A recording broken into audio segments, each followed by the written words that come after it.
Donc, j'avais commencé ma vidéo, là, je ne sais plus ce qui s'était passé. Donc, elle a, en fait, je ne sais pas, je ne sais pas ce qui s'est passé. Donc, là, je la reprends et tout.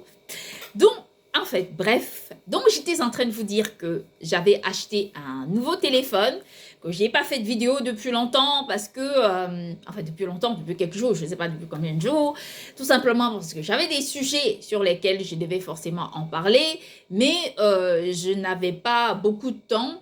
Je faisais des choses, entre-temps, j'ai été à Paris. Je suis allée à Paris me faire des ongles et ainsi de suite. J'ai trouvé que c'était très très joli. Et donc ensuite, j'ai dû faire, j'ai dû revenir. Oui, alors je me suis acheté un téléphone. J'ai été dans le magasin Orange à Paris. J'ai été chercher un téléphone et donc finalement j'ai trouvé un téléphone qui me convenait bien. En fait, c'est un téléphone cross-call qui est comme ça, que j'avais déjà eu il y a des années. Parce que j'étais à la plage et j'ai mon téléphone en fait qui était tombé à l'eau. Et j'ai dû me racheter celui-ci de nouveau. Et je trouve qu'il est assez sympa. Je trouve qu'il est très bien et franchement, j'aime beaucoup ce téléphone. Il est vraiment très très beau. Il est vraiment très très très très très beau. Maintenant, j'ai un gros problème avec l'appareil photo parce que l'appareil photo, je me vois dedans complètement. Je sais plus, j'ai une couleur, je sais pas, verte ou je ne sais plus quoi, aucune idée, mais bon, toujours est-il, voilà, il faut que je règle la caméra pour l'utiliser. Donc, en attendant, je fais ma vidéo pour parler un peu du sujet que je vais évoquer ce matin. Alors, j'avais préparé un document, mais je ne le vois pas parce que comme j'ai énormément de sujets sur lesquels je parle, je prépare souvent les sujets, parfois je les oublie, il y a des sujets que j'oublie depuis des semaines. Et donc, je dois forcément évoquer le sujet que j'ai préparé aujourd'hui. Tout d'abord, c'est un sujet qui est très important. Et lorsque on aborde les aspects, je vais dire, internationaux, surtout sur des questions identitaires, la plupart des personnes pensent que la question identitaire, c'est une question juridique ou encore une question de formalisme. Et pourtant, la question identitairement liée à chaque pays à travers le monde entier, c'est une histoire générationnelle qui se construit et qui a pour but de créer un espace de vie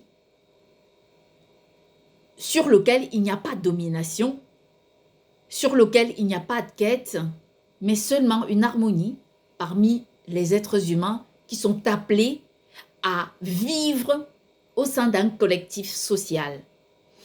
Alors, quand j'évoque cette question, de nombreuses personnes se demanderont pourquoi est-ce qu'elle invoque cette question. Oui, j'en viens. Je vais aujourd'hui euh, parler d'une actualité que l'on entend régulièrement dans des pays africains aujourd'hui. Vous m'avez entendu crier au scandale quand j'ai découvert que l'Occident était en train d'être colonisé. Vous avez entendu ma voix, elle était tellement vive, tellement aiguë, pointue, que je n'ai même pas pu m'en rendre compte à quel point j'avais développé des personnes qui me haïssaient pour des raisons que je ne comprenais pas, parce que apparemment j'avais entravé leur plan.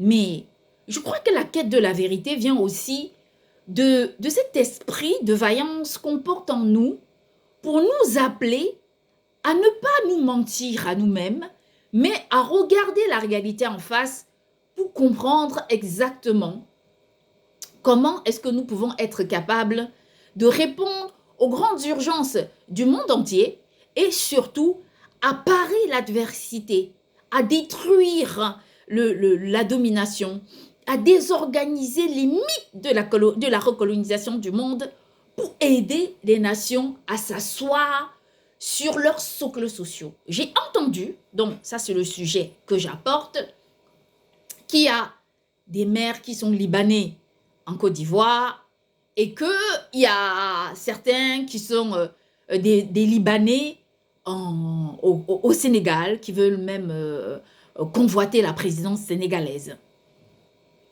Vous avez entendu récemment ce que j'avais dit concernant le Cameroun quand j'avais cité l'armée israélienne qui était arrivée au Cameroun il y avait une vingtaine d'années et qui se prenait pour les dieux du Cameroun, pour ceux qui devaient s'asseoir sur le Cameroun, et pourtant on leur dit non. C'est non. Ils ne sont pas amenés à vivre au Cameroun. Ils ont un pays et leur pays c'est Israël. Ils l'ont appelé comme ça, c'est leur problème. Donc ils sont appelés à vivre chez eux. Maintenant, quand on entend qu'il y a un Libanais qui veut devenir maire au Sénégal, moi je vais dire que, et je vais vous le dire sans ménagement, je ne suis pas d'accord. Aussi simple soit-il, je ne suis pas d'accord. Je vous explique pourquoi. Parce que vous allez parvenir à comprendre ce que c'est quand vous allez entendre mon explication. Qu'est-ce que c'est qu'un pays? Un pays, c'est un espace, une surface sur laquelle émerge, vit une population depuis des millénaires ou des décennies. Nous voyons la difficulté qu'il y a d'implanter un pays quelque part. Par exemple, comme Israël qui a été implanté au Proche-Orient, on a vu la difficulté. Pourquoi? Parce qu'il y avait déjà des pays qui étaient en place et donc ces pays ont un âge. Et l'âge de leur pays, personne ne peut déterminer.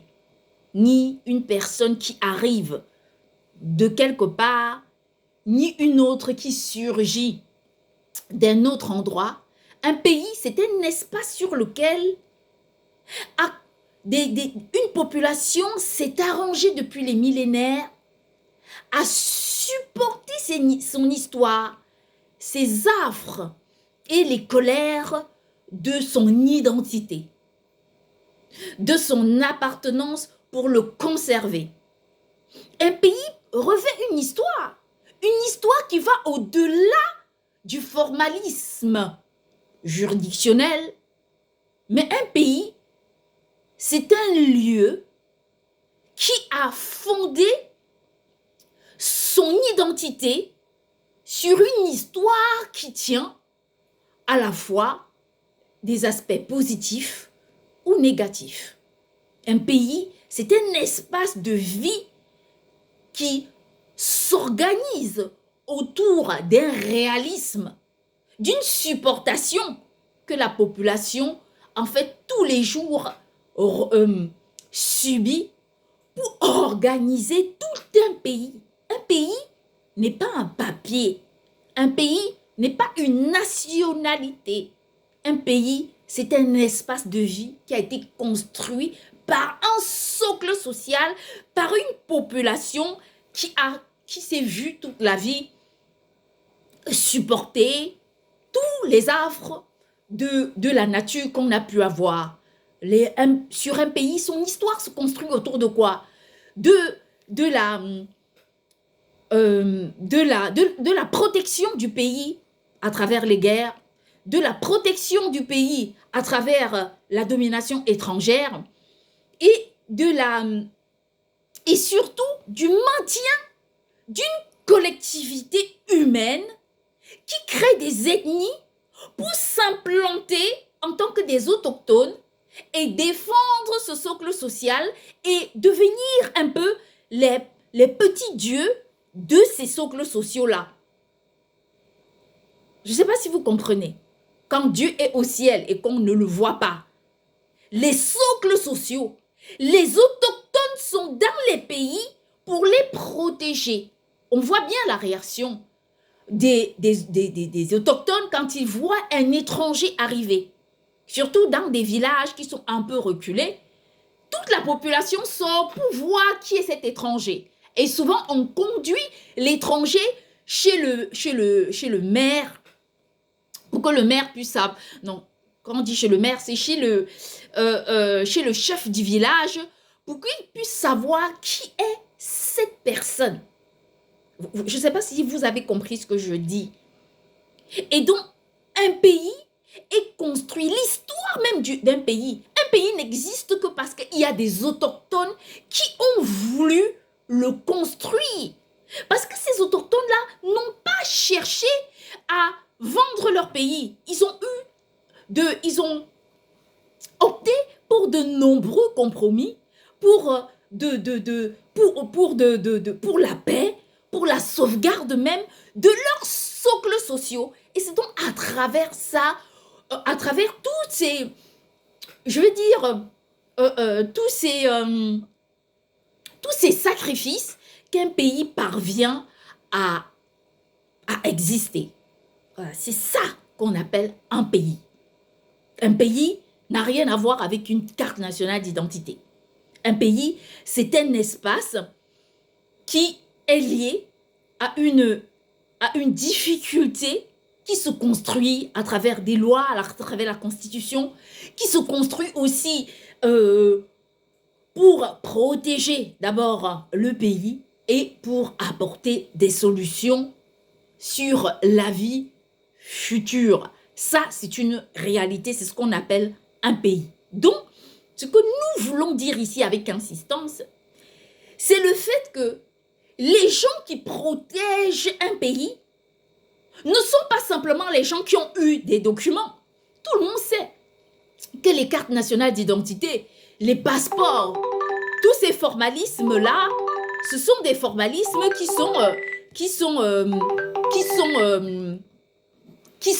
excusez-moi, c'est mon téléphone qui sonnait, qui sont très récents. À l'époque, les personnes s'identifiaient dans un pays à travers leur nom, à travers leur histoire, à travers leur population. Et d'ailleurs, même quand on voit comment se construisaient les ethnies se sont assis sur des portions de terre où ils se sentent propriétaires de ces terres pour une raison fondamentale, c'est que ces ethnies-là ont cherché à maintenir l'espace sur lequel ils sont dans la paix pour pouvoir devenir des autochtones.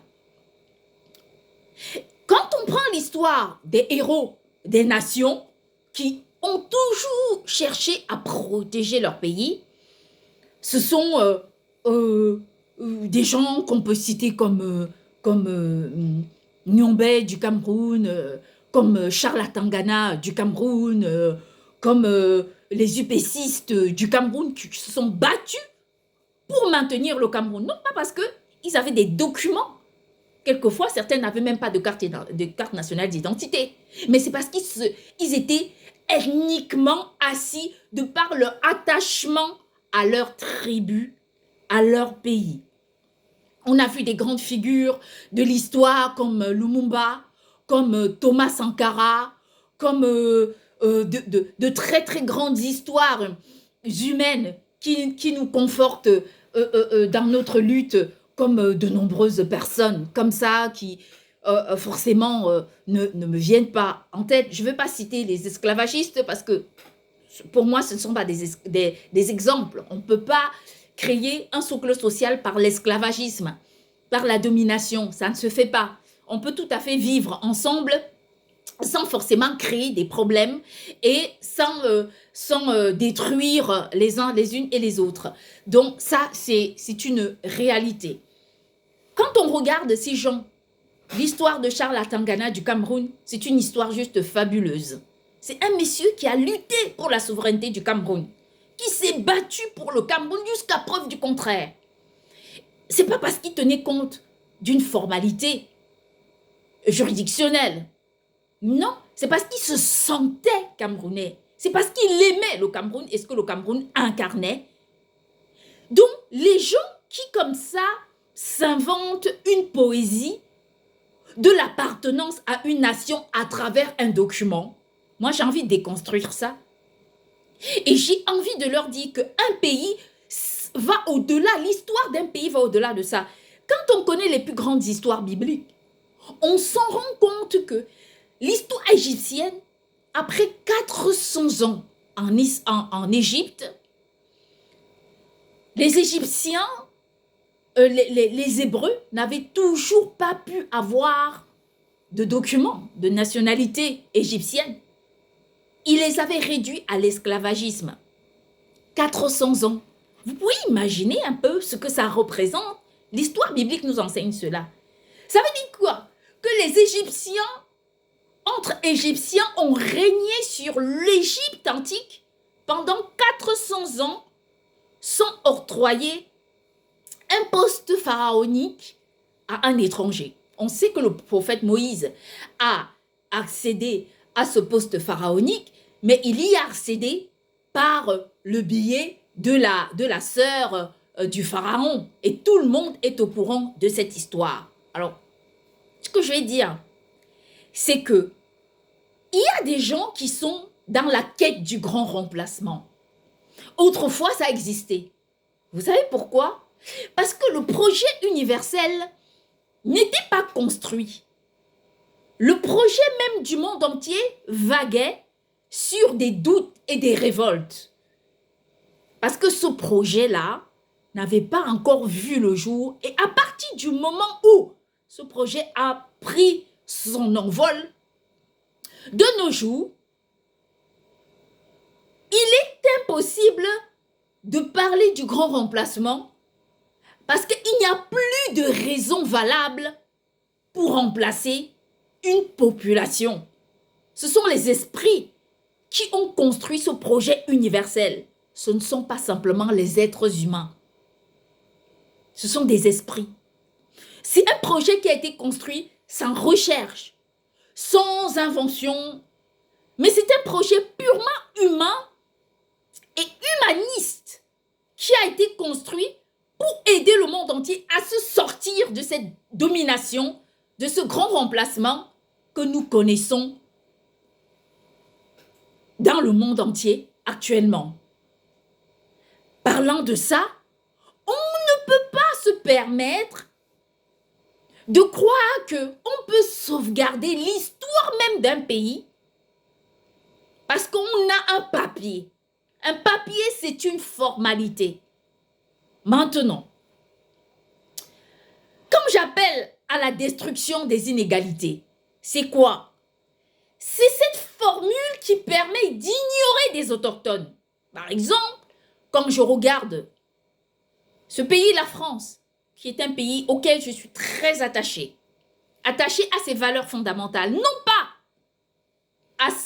à certaines valeurs constitutionnelles qui viennent aujourd'hui dégrader le socle social de ce pays, mais à l'histoire même française qui est une histoire purement chrétienne, qui est une histoire basée sur l'entraide, qui est une histoire basée sur la fraternité, l'égalité et la liberté. Aujourd'hui en France, la France s'est complètement blanchie. On ne voit plus de noirs quelque part, que je n'y figure pas. Je ne dis pas non. Qui suis-je dans l'histoire française? Ça fait 20 ans que je vis en France. 20 ans et plus que je vis en France. Qui suis-je pour venir dire à la France, à l'histoire, à l'identité française ce qu'elle a à faire? Je ne suis personne. D'ailleurs, est-ce que le fait de vivre depuis 20 ans en France me donne le droit d'accéder, de remplacer des populations de souche qui héritent de leurs conditions d'autochtones à partir de leurs ancêtres qui ont participé à la construction même de ce pays? Non, ça ne me donne pas forcément le droit. Mais en tant qu'une personne intégrée, j'ai tout à fait cette capacité de porter ma voix dans mon espace de vie, dans ma zone de confort, pour rappeler que on a, pour protéger l'histoire de la France autour de moi, pour qu'elle soit toujours solidifiée. Je suis de nationalité française. Je peux me lancer en politique si je veux. Ce serait très bien. Je ne le fais pas parce que ce n'est pas mon ambition forcément, mais je soutiens la politique, je soutiens des personnes qui veulent se lancer dans la politique. Maintenant, récemment, nous avions entendu un politicien dire que c'est à partir d'une certaine génération que des gens devraient accéder au pouvoir. Et j'en appelle à la même réaction dans des pays africains. Ne laissez pas des gens accéder au pouvoir, à des postes stratégiques, juste parce qu'ils ont un papier. Ce n'est pas, quand Charles Tangana avait défendu le Cameroun, il ne brandissait pas le passeport du Cameroun. Il brandissait un esprit, il brandissait l'amour d'un pays, il brandissait l'attachement à sa patrie. Quand Unyombe l'a fait, ce n'est pas parce qu'il cherchait à gagner de l'argent ou la notoriété ou à dominer le Cameroun, mais c'est parce qu'il luttait pour les Camerounais. Moi, j'en appelle à cette réalité, à cette vision selon laquelle un pays n'est pas une pièce d'identité. C'est un espace qui a été construit à travers de nombreux sacrifices faits dans des espaces entiers. Moi, est-ce que je peux ne pas faire la politique? Bien sûr que je peux faire la politique. J'en ai pas envie de faire la politique. Moi, si je veux faire la politique, je fais la politique. Je fais une politique de sens, une politique très humaniste, basée sur une sorte d'équité. Tout ce que j'essaye de dire ici, c'est que quand on prend l'exemple des Libanais, qui ne sont pas partis défendre le Liban, alors qu'actuellement même le Liban est en guerre. Ils ont quitté le Liban sans grand-chose, avec un peu d'argent en poche. Ils arrivent dans des pays comme le Sénégal, la Côte d'Ivoire, le Cameroun, ils s'y installent. Et de nombreux pays en Afrique, ils s'y installent. Ils viennent sans grand-chose. Et même s'ils ont un investissement, qu'est-ce que c'est leur investissement par rapport aux bénéfices qu'ils ont du pays? Personne n'oblige les Libanais à venir chercher de l'argent en Afrique. Ils viennent se chercher. C'est ce qu'on appelle les échanges, les migrations internationales.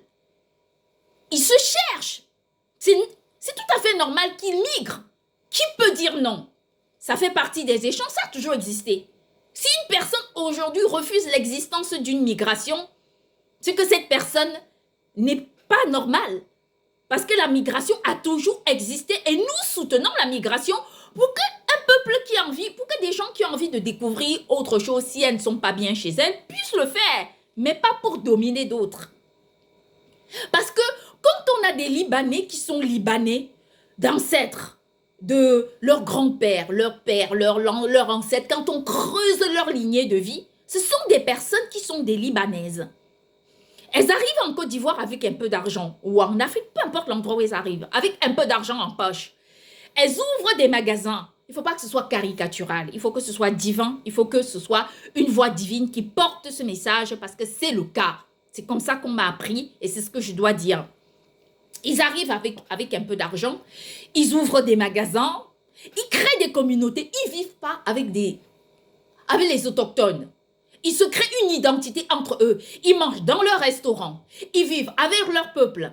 Ils se construisent une communauté et ils créent même des lois dans leur communauté pour que leurs gens ne puissent pas se marier avec des filles autochtones ou des hommes autochtones. Je connais une jeune femme, et que je le dis, c'est un témoignage qui est vivant. Je connais une jeune femme c'était une jeune fille qui était burkinabé. Elle s'était mise avec un Libanais. Seulement le Libanais, il avait passé du temps en Afrique et il devait retourner au Liban. Elle était tombée enceinte, il l'a fait avorter. Parce que lui, il disait, si ça ne dépend que de toi et moi, je n'ai aucun problème. Nous pouvons aller au Liban, mais aucun Libanais ne t'acceptera. Ils ne t'accepteront pas parce que tu es noir. Quand il y a des Libanais qui viennent en Afrique, ils ouvrent des magasins sans rien du tout. Et sans grand-chose, parce que s'ils avaient beaucoup d'argent, ils resteraient chez eux. S'ils viennent en Afrique, c'est parce qu'ils viennent se chercher. Que ce soit des Libanais, ou encore n'importe qui, ou encore que ce soit des Camerounais, ou encore des Français qui partent vivre au Liban, ou des Américains, ou n'importe quelle personne qui part vivre au Liban. Moi, je vais appeler à ça une réalité selon laquelle un pays, ce n'est pas un document. C'est une identité qui se doit d'être défendue à travers son histoire, l'histoire qu'il a construite, c'est-à-dire à travers ces autochtones qui ont sauvegardé la paix.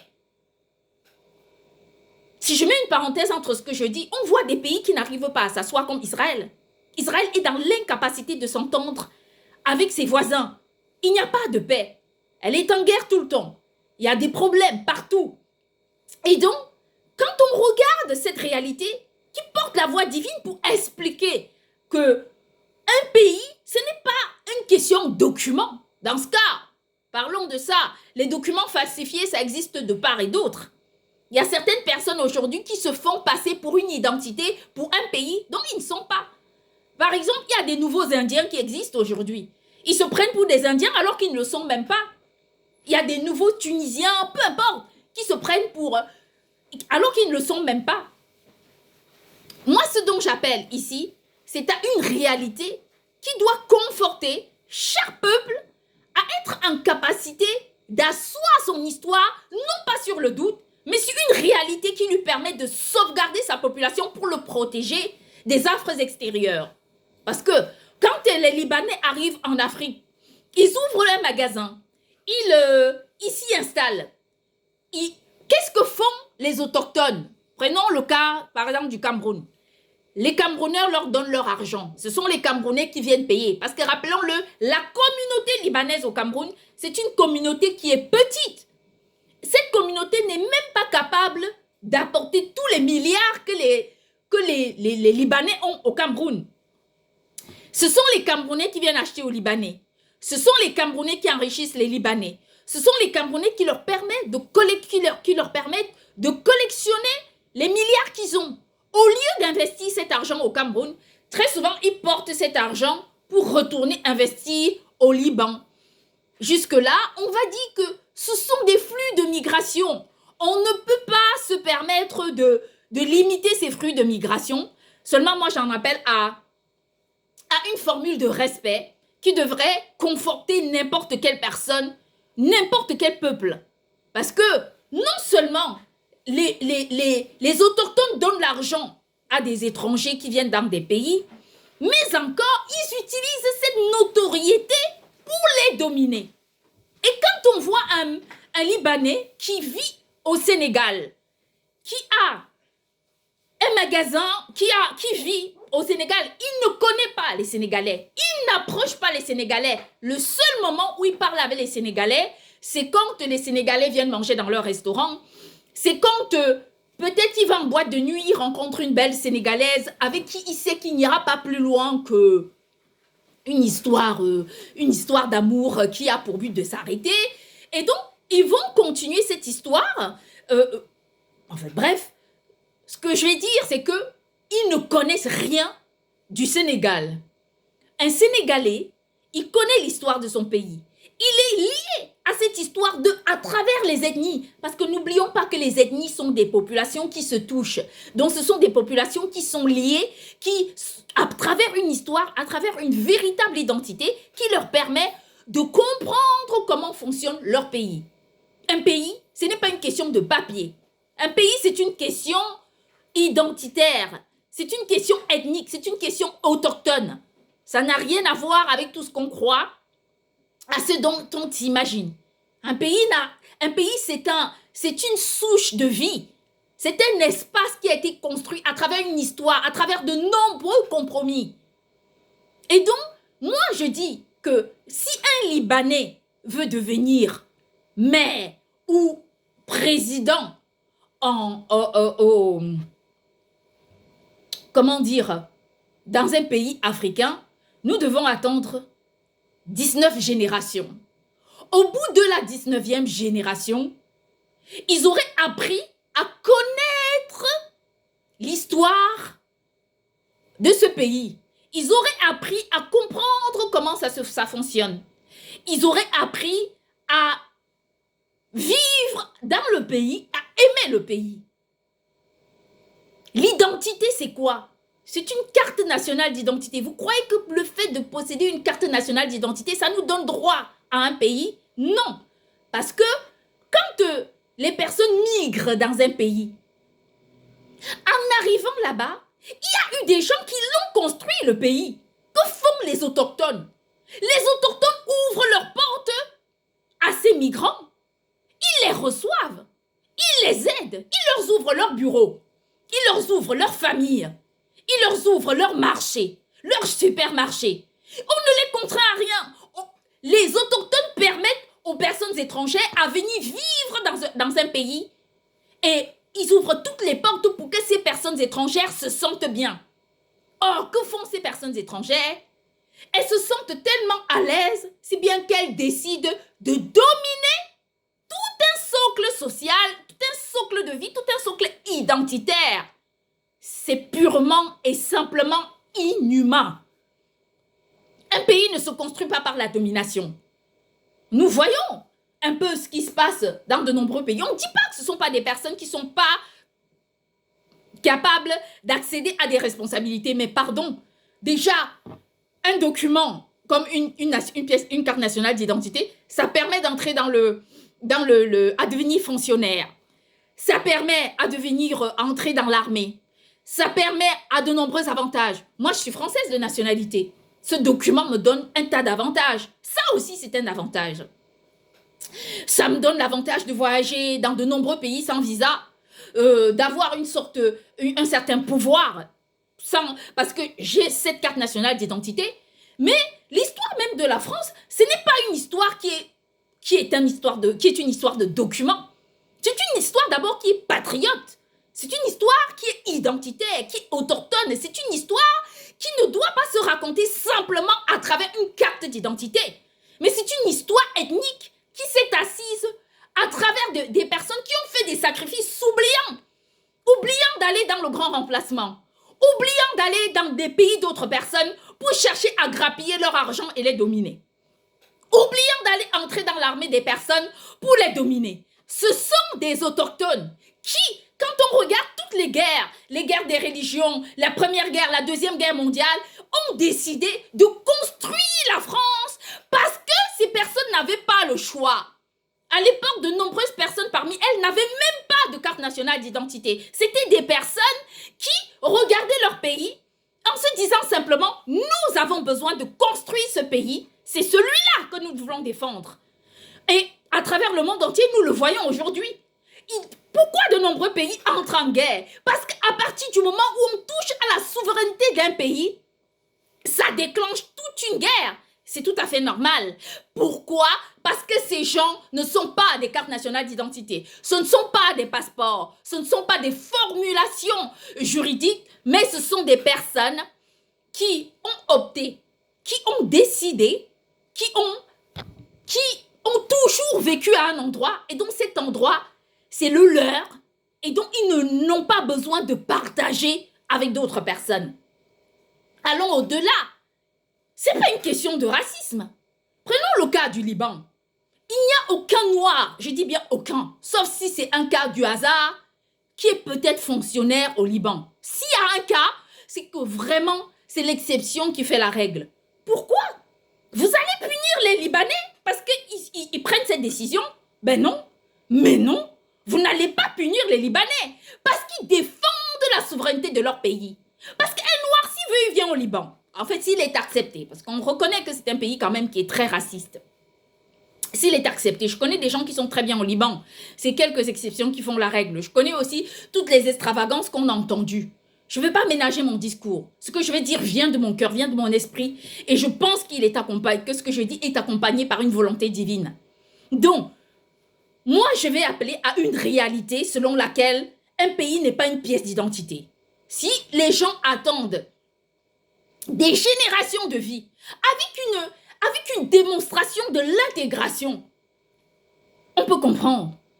Quelle est l'histoire? Je vais vous prendre l'histoire d'un président qui passe à la télévision, sur les réseaux sociaux, et où on raconte toutes sortes de parodies.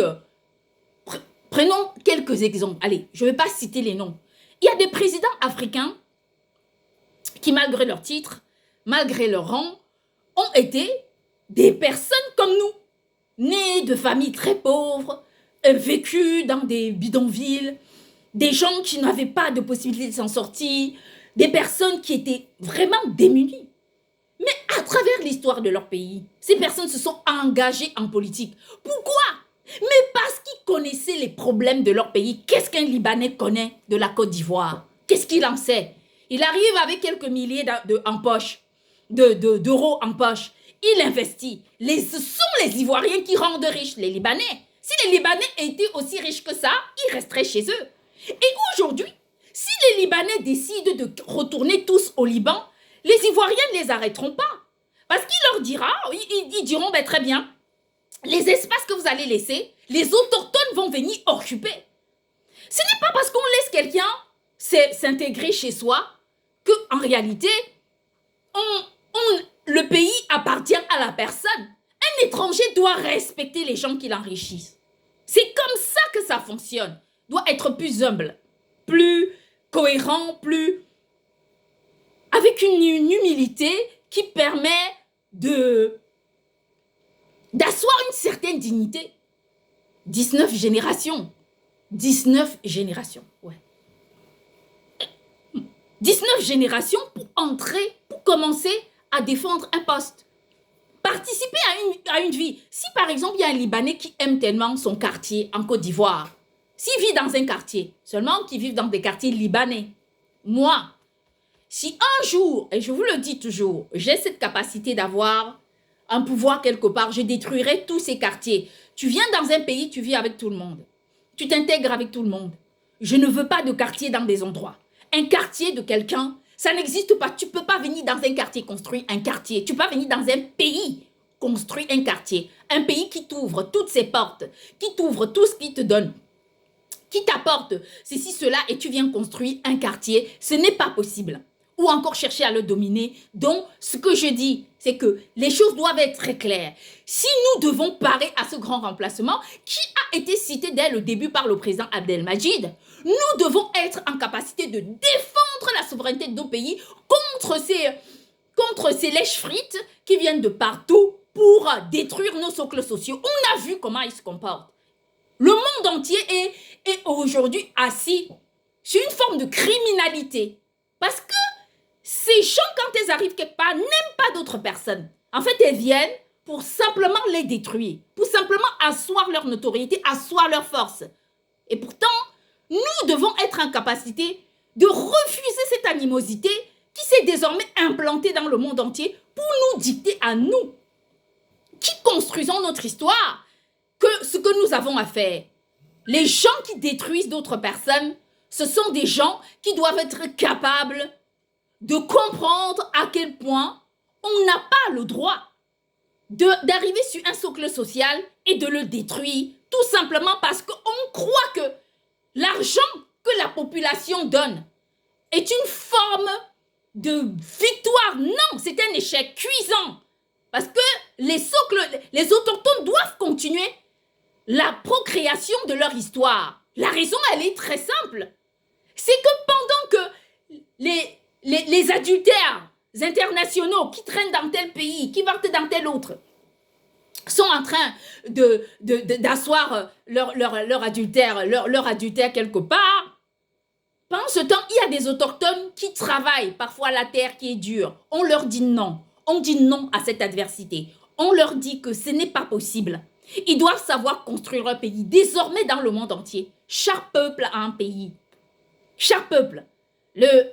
C'est vrai que les aborigènes d'Australie, ce sont des peuples qui n'ont pas d'espace de vie. Et là encore, on se demande pourquoi. Et là encore, c'est de l'adversité qui est une honte mondiale, qui est une honte planétaire, que les êtres humains doivent être en capacité de défendre l'identité humaine et asseoir les autochtones. Tant que les autochtones seront assis dans des pays, il y aurait la paix. Mais tant qu'on infiltrera les étrangers, il y aurait toujours des problèmes. Parce que quand on enseigne au monde qu'il faut intégrer l'identité, qu'il faut intégrer la domination et les remplacements des peuples, on assiste à ça. Si on demande à ces personnes aujourd'hui de nous expliquer la raison pour laquelle elles sont en train de détruire les nations du monde parce qu'elles veulent les remplacer, elles n'auront pas quelque chose à nous dire, une explication. Vous savez pourquoi? Parce que ces mêmes personnes vivent quelque part et ont leur propre pays.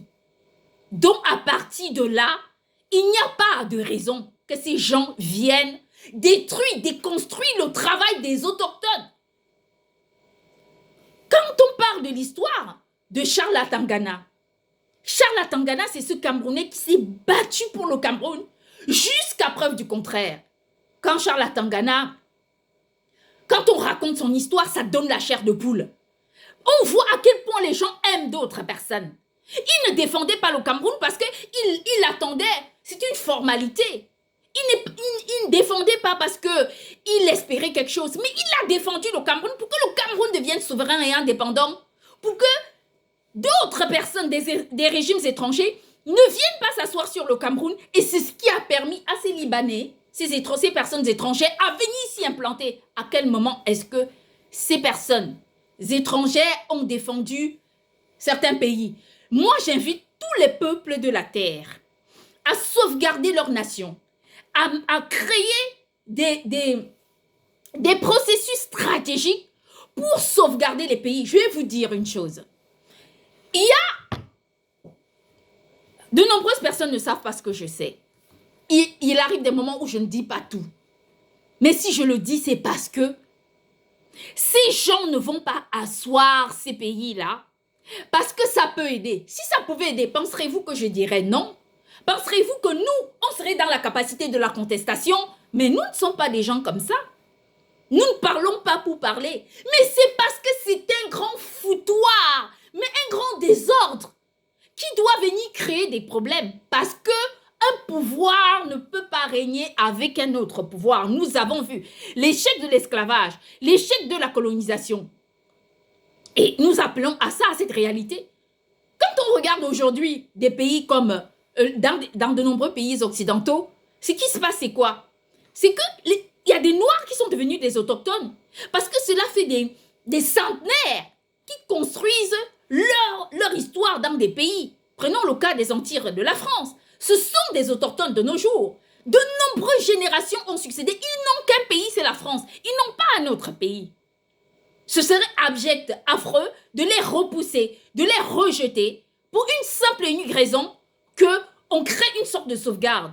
Les Antilles aujourd'hui, est complètement effacé de l'histoire française et c'est ça qui me révolte. Encore que moi que je n'y figure pas, qui suis-je? Depuis combien de temps je suis là? Qu'est-ce que j'ai à enseigner en français? Même si je connais un tas de choses. Ce français va me dire, tu vois, mon grand-père, il a cultivé cette terre. Il était à tel endroit, à cet endroit. Il a fait ceci là-bas. Il connaît l'histoire de cet endroit et c'est pour cette raison que je défends cet endroit. C'est normal. Ce n'est pas de la faiblesse. C'est de la logique.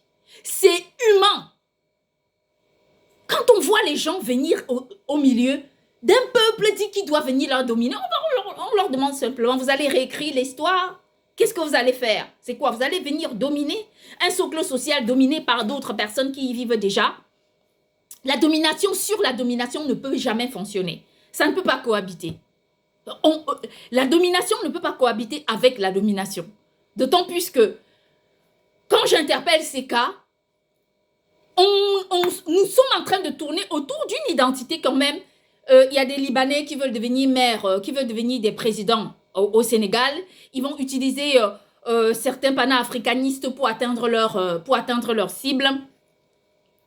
Et ils vont également créer le racisme à certains endroits pour diviser. Parce que leur but, c'est quoi? C'est s'aimer la division. En fait, ils utilisent la même stratégie que les colons ont utilisée pour créer la division. Et quand ils vont réussir à diviser les gens, ils vont pouvoir s'asseoir. Mais seulement, c'est un règne qui ne doit pas durer. Et c'est à ça qu'on dit non. Parce que on va rappeler une chose aux gens qui ont trop envie de continuer à quêter le pouvoir. Depuis des dizaines d'années, ils sont au pouvoir. Qu'est-ce qu'ils ont fait? Rien du tout. Ils n'ont fait que détruire le monde. Ils sont parvenus à créer une sorte de division dans le monde entier. Les gens ne sont plus en paix. Avant, les personnes pouvaient accéder à la propriété très facilement. Mais de nos jours, c'est même devenu compliqué. Prenons un peu le cas de la France. Je prends un taxi. Récemment, j'avais pris un taxi Uber. Et le taximan me disait, vous savez, moi, je n'ai pas pu trouver un appartement à louer en France. Parce que la France en est arrivée là. Oui, en France aujourd'hui, c'est impossible pour un noir de louer un appartement. C'est devenu compliqué. Leurs dossiers sont rejetés. Ils sont bafoués. Ils vont chercher du travail, ils sont rejetés. Est-ce que c'est ce qu'on dit? Est-ce qu'on dit que quelqu'un qui vient vivre dans un pays, qui s'intègre, qui respecte le pays, ne doit pas trouver du travail? On n'a jamais dit ça. Les migrations des peuples ont toujours existé. Donc, on ne peut pas se permettre de changer les règles de la vie, d'autant plus que même la nature nous démontre. On voit même la migration des animaux. Les animaux, prenons certains animaux qui volent dans le ciel. Les oiseaux. Il arrive des moments où ils cherchent un espace de vie pour passer une saison. Alors ils migrent. Ça, c'est la nature. On ne peut pas contester la nature parce que c'est logique. On n'a pas dit non aux migrations. Mais ce n'est pas parce que... Et on prévoit souvent que ces oiseaux reviennent à leur place, à leur socle de vie, une fois que la saison est beaucoup plus clémente. Pourquoi? Parce que ça enseigne aux êtres humains que même les oiseaux savent où se trouve exactement leur maison. Ce ne sont pas des nouvelles personnes qui vont venir nous dire ce que nous avons à faire aux endroits où nous sommes. Si moi, par exemple, je vais me présenter, je présente ma candidature quelque part, si un autochtone a les mêmes compétences que moi et me surpasse, j'accepterai. Vous savez pourquoi? Parce qu'aujourd'hui, je suis devenue plus sage qu'avant. Parce que quand on prend par exemple le cas de la France, où la France a ouvert ses portes à tous les étrangers, tous ceux qui viennent de la France ont ouvert la porte, venez entrer, allez, faites tout ce que vous voulez. Et quand on voit comment ce pays est dominé aujourd'hui, on a simplement envie d'appeler d'appeler les pays africains à bloquer ces gens qui viennent s'installer en Afrique. On ne les veut pas en Afrique. N'importe quelle personne a son pays. Si les Libanais ne sont pas trop contents, moi, personnellement, je ne trouverais aucun problème pour qu'ils retournent vivre au Liban. Ils ont de l'argent, ils peuvent aller au Liban, monter leur commerce. Pourquoi ils ne restent pas au Liban? Alors, s'ils viennent en Côte d'Ivoire, ils doivent respecter l'histoire ivoirienne. Ils doivent respecter l'histoire sénégalaise. Ils doivent respecter l'histoire du peuple africain. Parce que ce peuple-là ont tant donné. Je parie que de nombreuses personnes libanaises au Cameroun ne savent même pas qui est Charles Tangana. Ils ne savent pas qui c'est. Ils ne savent pas qui c'est. Les Camerounais l'aiment, le vénèrent, parlent de lui tous les jours. Parce que grâce à sa lutte contre la colonisation, le Cameroun aussi est devenu indépendant. Parce que quand on lutte pour la vérité, il ne faut pas avoir peur de l'adversité. Il faut aller au-delà de nos convictions et dire la vérité qui sillonne au fond de nous, comme une sorte de mer qui est prête à jaillir. C'est exactement ça. Je ne suis pas contre les Libanais. Je suis contre tout étranger, toute personne étrangère qui vient asseoir sa domination sur un peuple autochtone qui s'est tant donné du mal pour construire un socle social. Parce que les héros de la nation ne sont pas ceux qu'on croit, ne sont pas les gens dont on imagine. Ce sont des personnes qui se sont toujours battues, se sont donné corps et âme pour défendre l'identité de leur espace de vie. Et d'ailleurs, on ne peut pas oublier ces grandes figures mondiales qui aujourd'hui voient leur nom partout dans les rues. C'est parce que leur histoire a parlé au monde. C'est parce que leur histoire a interpellé l'humanité tout entière. Quand on pense à des héros comme Martin Luther King, qui lui, il ne voulait pas devenir riche. Il n'avait pas envie de dominer l'Amérique. Mais le fait d'aimer tellement l'Amérique qu'il s'est dit, je veux que l'Amérique soit mieux que ça. Je veux que l'Amérique change. Je veux que l'Amérique ne s'assoie pas sur une forme de détestation. Ils l'ont tué. Ils l'ont tué parce que ça les arrangeait de voir l'Amérique divisée. C'est ce qui est en train de se passer aujourd'hui. Et c'est encore la honte qu'on voit. Quand on regarde l'histoire américaine, il y a des gens en Amérique qui ont construit les plantations de canne, les plantations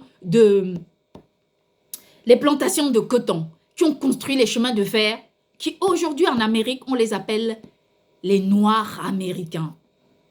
Vous trouvez ça normal? Il n'y a aucune logique dans ça.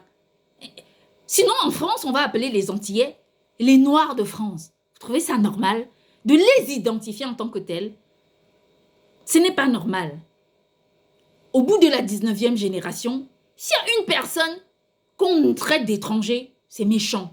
Parce que cette personne, générationnellement, aurait participé à la construction du socle social sur lequel il vit.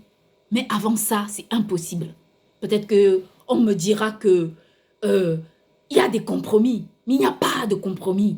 Quand les gens, comme ma grand-mère, ont vécu exactement au même endroit pendant plus de 107 ans, au même endroit. Ma grand-mère a vécu là-bas, gardienne du temple traditionnel, gardienne de son espace, sauvegardant l'espace comme elle peut, le protégeant, cultivant la terre. Et que des gens, à cause d'un papier qu'ils ont obtenu, viennent nous enseigner à nous, les descendants de cette femme, ce que nous avons à faire. Moi, je vais leur dire, il n'y a aucun Dieu qui peut accepter cela. Aucun ne peut accepter. Aucun esprit céleste ne peut accepter. Aujourd'hui, l'histoire universelle a été construite. Alors, il faut éviter de dominer les peuples d'autres personnes. Les gens sont ce qu'ils sont parce que leur peuple existe. On a vu le monde entier entrer dans la haine. Et pourtant, les êtres humains sont exactement les mêmes dans leurs émotions, leur façon de penser, d'être, de vivre dans chaque espace. On voit que ce qui nous fait pleurer fait aussi pleurer d'autres personnes. On voit que ce qui nous fait rire fait aussi rire d'autres personnes. On voit que les êtres humains sont partagés avec exactement la même émotion. Et pourtant, aujourd'hui, qu'est-ce qui se passe? Ces gens qui sont venus avec un esprit de sauvagerie, dominer le monde, sont parvenus à créer les zizanies, non pas simplement dans les familles, mais aussi sur tous les socles sociaux que nous rencontrons aujourd'hui dans le monde.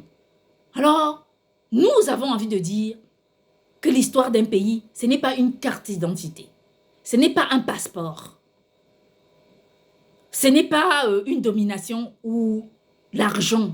En réalité, c'est un phénomène humain qui vient se greffer à la véritable appartenance.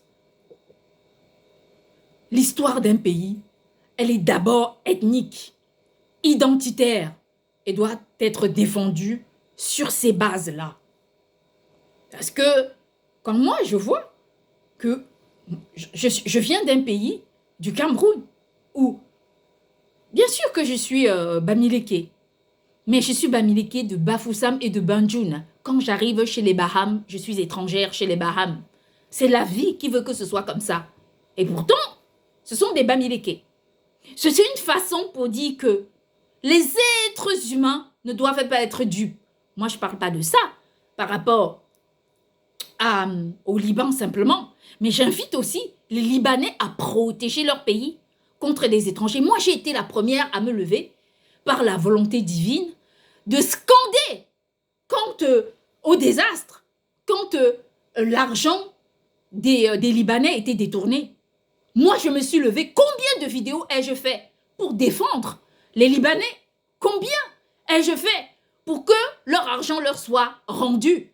Et pourtant, aujourd'hui, moi, je dis aux Libanais que le Liban a besoin des Libanais pour être construit. Ce n'est pas parce qu'un grand-père arrive dans un pays à 30 ans que l'histoire, un pays n'a pas 30 ans. Un pays n'a pas 40 ans. Il n'a pas 50 ans, 60 ans, 70 ans, ainsi de suite, ou 80, ou 90, ou 100 ans, 110, 120, 130, 140, 150, tout ce que vous voudrez. 160, on entre dans la boucle si vous en avez envie.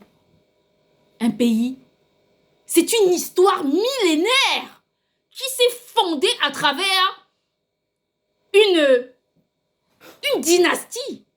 vivante, à travers une transmission, une appartenance à une patrie. Ça, c'est une réalité. Le reste, ce ne sont pas des papiers qui construisent une nation.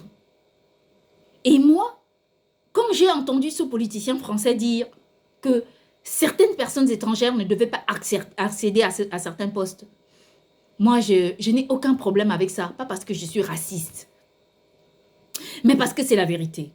Parce que, regardez ce qui s'est passé un peu. On a une histoire très honteuse que nous connaissons aujourd'hui dans le monde entier. C'est l'histoire du maire de New York, le maire noir. Ce maire noir de New York, j'ai connu son histoire l'année dernière. C'est un maire qui était maire à New York, qui a été voté par le suffrage universel et qui a accédé au poste de maire à New York. Il vivait sa vie,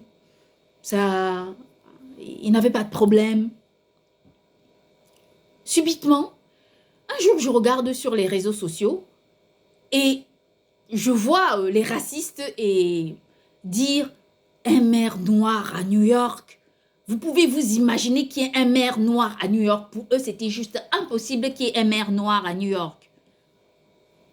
Bon, si c'est une question ethnique, c'est-à-dire qu'aujourd'hui, les Blancs américains ont beau se dire qu'ils sont des Blancs et les Noirs sont les Noirs, mais moi, je vais leur dire une chose. Vous vous plantez gravement. Parce que votre histoire, que vous le vouliez ou non, c'est inscrite ainsi. Les Noirs américains sont des Américains, les Blancs américains sont des Américains. Parce que si demain, il y a un problème, les Noirs américains ne sauront pas où aller. Les Blancs américains ne sauront pas où aller. Mais tous les étrangers qui viennent asseoir leur notoriété sauront exactement où ils vont aller. Par exemple, si la bêtise entraîne cette guerre entre la Chine et les États-Unis, si cette guerre déclenche vraiment, au moment où ça arrivera, beaucoup de nombreuses personnes qui viennent asseoir leur notoriété aux États-Unis quitteront les États-Unis et se réfugieront dans leur pays. Mais les Noirs américains et les Blancs américains resteront là-bas. Et c'est exactement la même chose pour les Français et les Antillais. Ils n'auront pas où aller. Ils resteront en France parce que c'est l'endroit où ils doivent être. C'est là où il y a leur identité. C'est l'espace sur lequel ils ont construit leur histoire et la transmission s'est faite là-bas. Cette histoire du maire noir de New York n'a pas créé de problème au président Joe Biden. Lui, il a trouvé normal. Pourquoi? Mais parce qu'il est américain et que pour lui, un noir américain, c'est un Américain. Le président Joe Biden a travaillé avec le président Obama. On a vu une collaboration juste inimaginable. Je ne dis pas qu'ils n'avaient pas leurs problèmes. Je ne dis pas qu'ils n'avaient pas leurs différends. Mais ça, c'est ce qu'on appelle collaborer. Ils ont travaillé ensemble. Et pourtant, leur histoire n'est pas forcément celle que les États-Unis veulent écrire. Et pourtant, ils ont une histoire commune. Parce que de façon générationnelle, peut-être que même, ils ont une histoire qui est presque similaire. Mais n'entrons pas dans cette quête humaine du mentalisme. Asseyons notre intelligence simplement sur la réalité. Le président Joe Biden a vu que le président Obama a été président des États-Unis sur 2 mandats. Quand il a quitté son pouvoir, l'opinion collective dépassait encore l'imagination, l'espérance, quand on sait que dans des pays aujourd'hui, désormais, comme la France, tous les présidents qui quittent le pouvoir ont le sondage n'est pas du tout favorable. Or, le président Obama, lui, en tant qu'Américain, quelqu'un qui aime les États-Unis d'Amérique, a porté ses mandats sur 2 mandats, sans discrimination, travaillant main dans la main avec le président Joe Biden. Avoir un maire à New York, noir, ne leur a pas créé de problème. Parce que c'était possible de créer le monde, de travailler ensemble. Et pourtant, on a vu la nouvelle façon de penser, un maire noir, qui est noir américain, ayant participé à la construction de l'Amérique, au chemin de fer. Leurs ancêtres ont participé à la construction des chemins de fer que ces mêmes racistes viennent aujourd'hui détruire. En fait, les ont aidés à entrer aux États-Unis. Parce que si finalement l'histoire américaine ne se construisait pas, ces gens seraient allés ailleurs, chercher d'autres plateaux de domination. Et pourtant, les Noirs et les Blancs américains ont construit l'histoire américaine, interpellant, donnant ainsi accès à un maire noir de pouvoir être maire à New York sans avoir besoin de se justifier parce que c'est son pays, parce que c'est l'endroit où il vient, parce que c'est l'endroit où il doit être et parce qu'en dehors des États-Unis, il n'a nulle part autre endroits où aller. Et pourtant, on l'a tellement scandé. Et on a vu l'histoire de Mamdani, qui est d'origine indienne, qui est devenue maire à New York pour dominer les Blancs américains qui ont la même histoire que les Noirs américains. Vous trouvez ça normal? Moi, je trouve que ce n'est pas normal. Dites-moi ce que vous voulez. Racontez-moi ce que vous voulez. Expliquez-moi ce que vous avez envie de m'expliquer. Je trouve que la Libye, ce que je trouve très anormal, ce n'est même pas le fait que ce maire, Mamdani, accède au pouvoir. Là encore, de façon générationnelle, on peut apporter une sorte de réalité. Mais non. C'est parce que la Libye qui a été utilisée pour détrôner ce maire. On parle d'un alibi qui n'a pas de sens, qui n'a aucune cohérence, qui ne répond à aucune cohérence d'une lutte acharnée. Mais ce sont des prétextes qui ont été pris pour le détruire. Ça, c'est une réalité. Et ces gens croient que moi, je peux faire partie de leur mascarade, de la réalité. Parce que ce sont des gens qui surveillent la quantité de vêtements que je dois coudre, le fil que je dois utiliser, comment je dois faire. Si je parle d'un sujet, ils vont sauter sur le sujet pour se greffer à ma vie. Non. Je vais leur dire une chose. On n'est pas pareil du tout. On ne peut rien construire ensemble. Parce que l'esprit que nous portons n'est pas du tout la même que la vôtre. Vous êtes pour la division, nous sommes pour la construction. D'ailleurs, moi je le dis à n'importe quel pays à travers le monde, sur tous les continents du monde entier, sauvegardez vos peuples, vos pays. On a vu ce qui s'est passé en Australie. Pourquoi? Comment est-ce que les aborigènes ont réussi à perdre leur pays? La raison est très simple. C'est parce qu'ils ont laissé entrer des étrangers. S'ils avaient fermé la porte aux étrangers, ils leur avaient dit, écoute, tu viens dans ce pays, tu vas être étranger. Tu n'accèdes à aucun pouvoir. Ils n'auraient pas pu. Mais les aborigènes, ils ont perdu leur pays. Pourquoi? À cause de tout ça. Parce qu'ils ont laissé des étrangers venir s'implanter sur leur pays. Donc, si ces gens viennent par la force, alors la volonté divine répondra aussi par la force. Ça, j'en suis persuadée. Et ça, j'en suis même, ça dit que j'en suis même très, très sûre et certaine. Bonne journée.